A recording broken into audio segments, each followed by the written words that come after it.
Alright, guys, it's time to talk about the finale of Agatha All Along.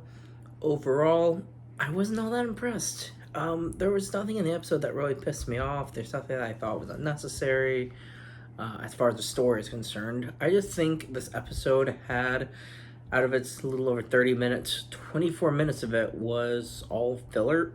And it was kind of a recap.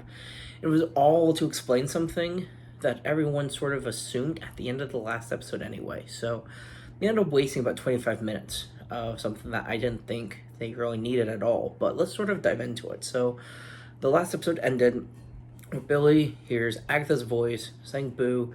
He screams, episode cuts. We don't know exactly what's going on at this point, but this episode picks up really early on, the 1900s, and we get to see part of Agatha's early life.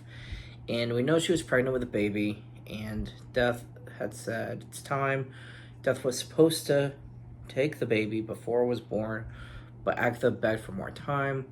Death, I guess, had a soft spot for Agatha, gave her a little bit more time, and we get to see Nicholas Scratch born and grow up a little bit. And so, as we're sort of giving this time lapse of sort of, I would say, maybe his first, I think it said 6 years. I think he gets to be 6 years old in his recent or his oldest age in this time lapse sequence. And so during all of this going on, as he's growing up, we hear the ballad of the Witch's Road. Is Nicholas Scratch? He's coming up with a song that Agatha is sort of turning into what will become the theme song for the Witch's Road.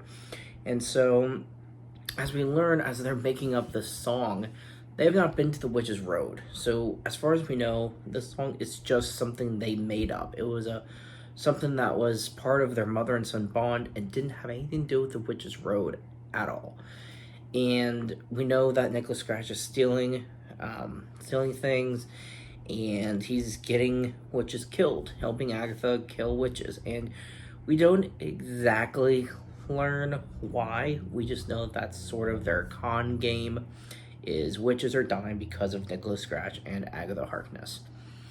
And so, as sort of this episode goes on, we get the scene in the middle of the night where Death actually appears to Nicholas Scratch while Agatha is still sleeping. And obviously, Nicholas Scratch sees his body, as we've seen from the last episode.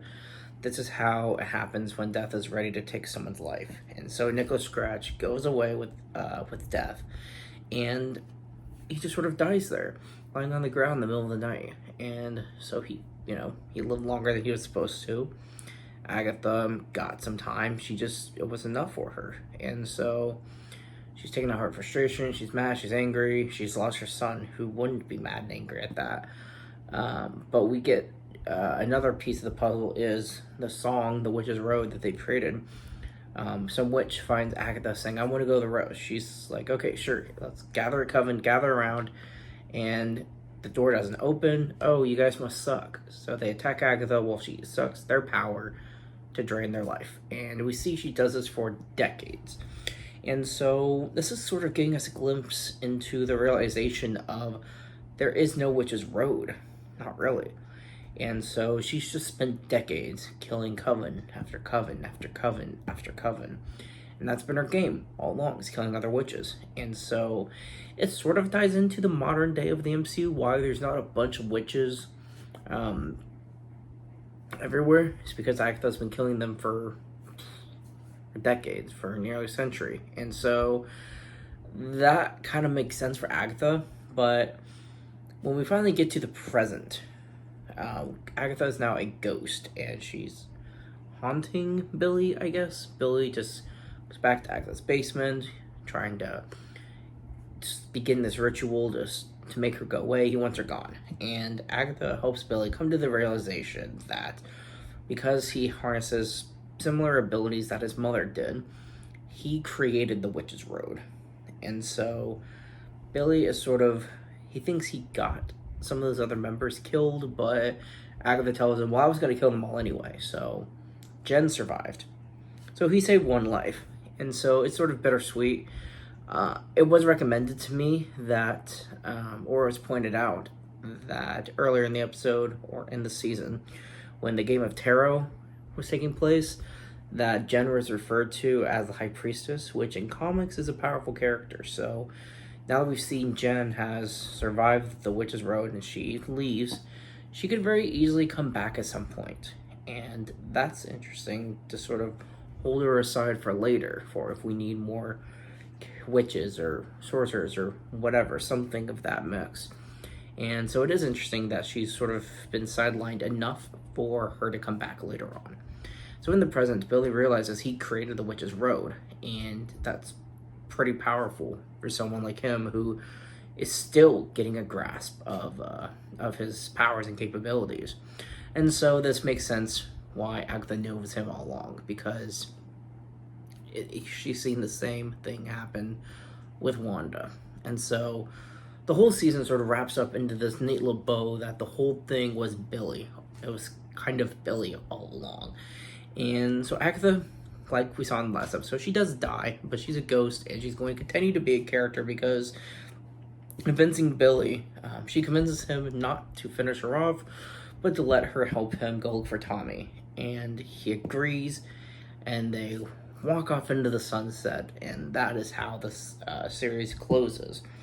So Tommy has a body somewhere. We haven't seen who the actor is going to be because it didn't show the character, but Tommy will be in Billy's next project, whatever that ends up being. There are rumors that there's going to be a Wiccan spinoff, which I'm perfectly fine with. I think that'd be really cool to see.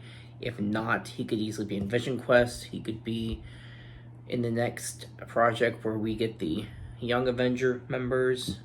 There's a lot of opportunity with Wiccan right now. He could be part of Doctor Strange 3 whenever that happens, or at least Doomsday and or Secret Wars. I think he is becoming a fan favorite really quickly, and given his power, he deserves to be thrown into the roster of the larger named characters, like Doctor Strange, Scarlet Witch, and all of that. So I am interested to see how they will utilize Wiccan in the MCU now. And Agatha, it is kind of annoying that she's still sticking around. It's kind of like a leech where you just can't get rid of this annoying character. I thought the other side characters in this show were much more interesting than Agatha, but maybe that's just me. But there you have it. That's the finale. We learned Nicholas Scratch is confirmed. We know he did indeed live at one point, but death claimed his life. So the whole trading him for the Darkhold, or him being that rabbit in our house, there's all these theories, and now we've finally learned that death claimed his life. So we finally get some closure on that story. We finally get the next step in Wiccan's story, searching for Tommy. And Agatha has survived into probably yet another MCU project. So there you have it, guys. Overall, I did like the season. I thought there were definitely some slower episodes. I think the promise of horror was not fulfilled. I would call it PG spooky moments.